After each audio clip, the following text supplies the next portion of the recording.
Do you know about Psydium guayahava? That is Psydium with a capital P. It is P-S-I-D-I-U-M. I believe the P is silent. I'm not sure why they put it there. But guayahava is G-U-A-V-A. That's a good guess, anyway, if I'm wrong. But this is a wonderful plant from the Caribbean, Mexico, Central America, South America. And it is pretty adaptable, 25 degrees or so.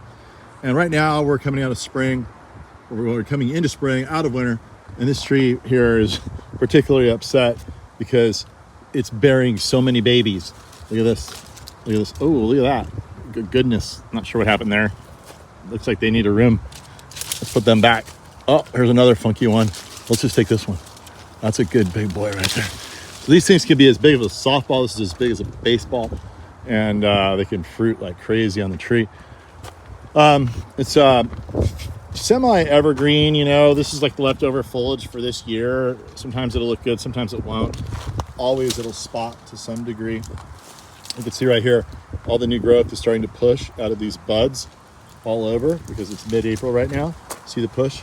All of that foliage will be absolutely gorgeous. And then when you look inside the tree, I think the most beautiful thing about this tree is the bark. Look at the bark. It almost looks like a crepe myrtle. And the wood of this tree is actually used in Hawaii for barbecuing because it's, I don't know, I guess it's sweet and tasty. I'm not sure why, or it burns really hot. It has this beautiful, smooth, colorful texture to it. So you can use this as an absolute ornamental. I mean, look down in here. Look, you can't really see it because you want to trim this tree out. But imagine if you trim this tree out and you get all this beautiful bark showing off. Look at that. That's so pretty. Mottled bark peeling off. Yeah. So think about that. You know, put that in your list of things to do. So this tree, though, can be pretty, well, not really pretty, like severely invasive in tropical climates like Florida, where you have summer rainfall. Hawaii. Oh, here's one that's bigger than a baseball. Let's show that to prove it to you. Definitely a little bigger than a baseball. I know baseball very well. I played a lot of years. And, but yeah, it can be totally invasive. So that's a big problem.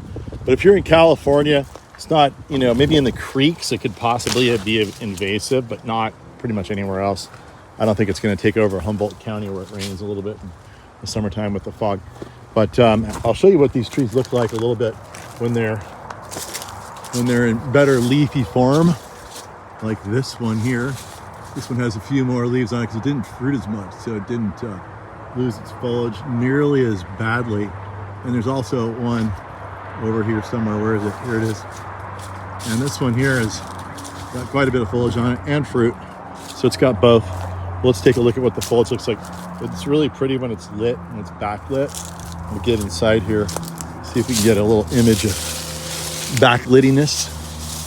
See, isn't that pretty? It's super lush and tropical looking. It's a big tropical leaf. Look, there's my hand. There's the leaf right there.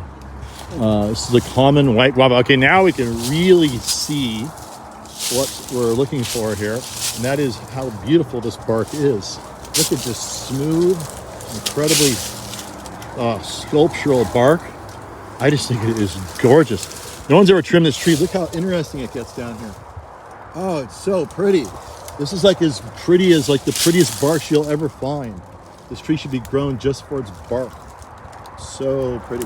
No one does. I don't know why, but maybe they will now after they see this video. Also, there's one on the ground here. Maybe it's ripe enough for the chupacabra to take a big bite. I'm going to, but not until I tell you about the fragrance of the fruit. So just one of these fruits, you put it next to your bed, it'll fragrance your entire bedroom, and you'll have these pleasant little guava dreams at night, which is what I do when I have these fresh next to my bed. Okay, I didn't have them there last night, so I didn't have guava dreams, but tonight I fully expect guava dreams. All right, and you can just like imagine what, you know, wonderful little guava dreams might be like. All right, here goes the chupacabra. Oh, it's so good. It's like eating a flower. It's so floral. The fragrance just jumps out of you. So floral taste, floral fragrance. And you see what the inside looks like there. You can tell why they call it white. It's pretty yellow if you ask me, but the inside's pretty white. There's also red guavas There's pink guavas, and I don't know, maybe a few others too. But yeah, I really like this tree. It's a really nice tree. This one's really old, and you can just about climb the thing and have fun in it, build a tree house. But don't forget about trying to, what you want to do, you don't want this to happen. You don't want branches crisscrossing. You're gonna have a really beautiful tree someday. So make sure you train it to have beautiful structure early on. Like, look at this big, low leaning branch over here. You can imagine when that gets really big, it's gonna be really beautiful. But you should be trimming this as, knowing that it can be a really beautiful feature in your landscape and not just an orchard tree. And that's pretty much it. It's time to eat more of the guava.